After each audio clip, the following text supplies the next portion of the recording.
Did you have a mentor in STEM at any point? And when did this mentor enter your life? And do you advise girls interested in pursuing a STEM career to find a mentor?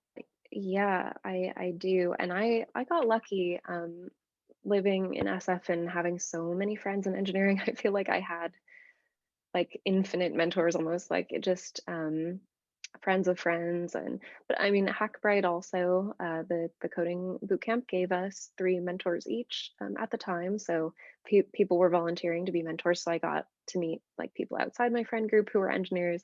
I lived with two guys that were engineers.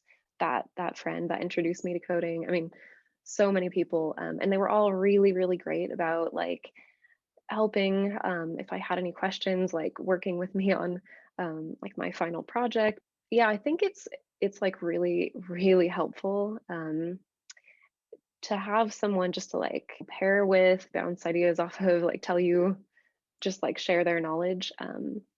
And I don't think that necessarily ever goes away. I mean, even now, like sometimes at work, even though I'm senior, I will like Slack, chat one of my other coworkers, and we'll get on like a video call and we'll do some like a pairing session because like even if you know a lot about something, you can't ever know everything about everything. There's just so much to know, and other people do have like expertise and stuff. So I feel like you can always offer your help and take help from mentors and peers and stuff. So yeah, and I've done some mentoring myself because I feel like once you are like to a point where you can, I think you should because like I've gotten so much help. So I want to like give that back and like complete that cycle. I think it's great that you've become a mentor to people because for them, it might seem like this huge, incredible thing that you're doing. And for you, it might not even be that significant. Being able to help them and provide that support is really, really beneficial. So that's great. It's no secret that there are gender inequities within STEM. And so if you have a story of a time when you felt disadvantaged because of your gender, I was wondering if you could share that.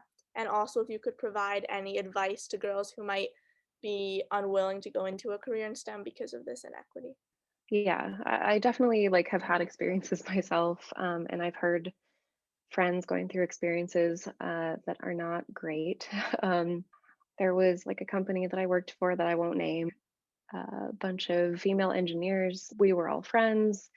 Like four of us got laid off within like a few months with basically no explanation. We were quoted like performance.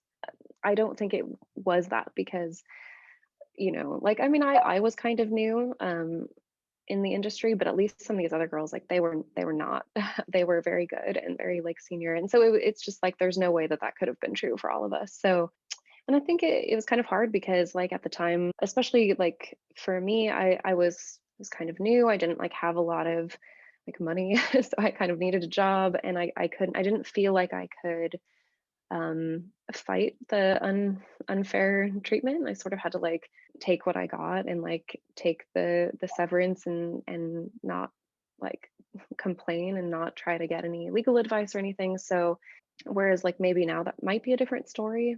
I think I didn't have the resources or the knowledge to like know that there were things that I maybe could have done. And I think the other friends, like they maybe had the same feelings, like maybe just didn't know there was anything to do. You know, like little things like people getting talked over in meetings or even like people getting passed over for promotions, like stuff like that happens all the time. I do think that it's getting better. Um, the past like few companies I worked for and a lot of companies I hear about are doing a lot of like uh, trainings on diversity and things like that. And yeah, and I think there's like a big effort being made. Things aren't perfect, but I think it's moving in the right direction. I don't think it's like something that should keep people from trying, because there are really good companies out there that like do care about this stuff. And like if you're not happy at your company, like I would advise looking around. Engineers are in high demand, and like I think you can find somewhere where you will be appreciated and where they will care. And maybe try like talk to your mentors if you feel like any of it's happening, because maybe it happened to them and maybe like they'll have good advice for you. What do you think the largest breakthrough will be within STEM or within specifically engineering in the next 10 years, and how would it influence the next generation of young women? Like things that I would like to see happen, I guess, and hope that they will be big breakthroughs are.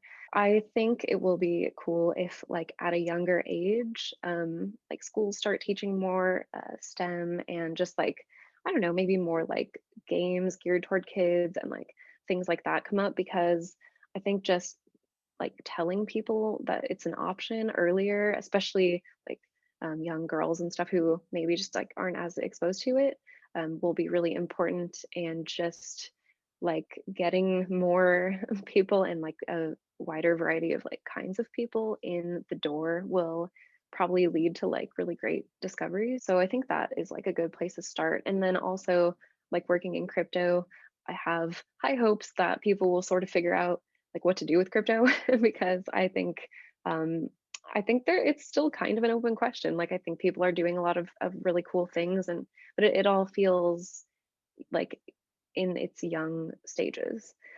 So I hope that like, you know, one day maybe like parts of the banking system can be replaced with something that's more like decentralized and you know, like fair. Like there wouldn't be as many fees and people would be able to move money easier cross border, things like that. So I think there's a lot of like promise in crypto as a technology. So yeah, I hope for those two things. I agree.